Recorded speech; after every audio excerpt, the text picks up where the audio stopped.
네, 가계빚이 결국 1,500조 원을 넘어섰습니다. 그야말로 한국 경제의 뇌관이 된 모습인데요. 다음 주 한국은행 금융통화위원회 고심이 더 깊어지게 됐습니다. 취재기자 연결해 보겠습니다. 조태현 기자.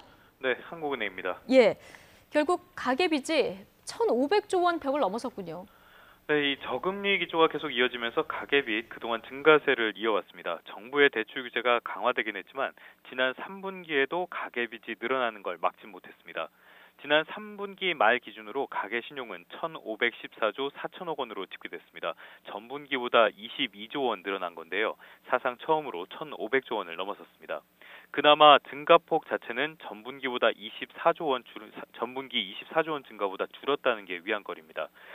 세부적으로는 비은행권은 큰 변화가 없었고요. 예금은행의 주택담보대출 증가 등의 영향으로 가계대출이 18조 5천억 원 증가했습니다. 신용카드 이용 등을 말하는 수치인 판매 신용의 증가폭은 오히려 확대됐는데요. 전분기보다 3조 6천억 원 늘어난 86조 7천억 원으로 집계됐습니다. 부동산 대책과 총부채 원리금 상환 비율, DSR 규제 강화 등 가계부채 대책이 이어지고 있지만 단기간에 가계빚을 줄이기는 쉽지 않아 보입니다. 네, 다음 주에는 한국은행의 기준금리 결정이 예정돼 있는데요. 가계빚 증가세도 결정에 영향을 미치게 될까요? 네, 말씀하신 것처럼 한국은행이 다음 주 금요일 올해 마지막 금융통화위원회를 개최할 예정입니다.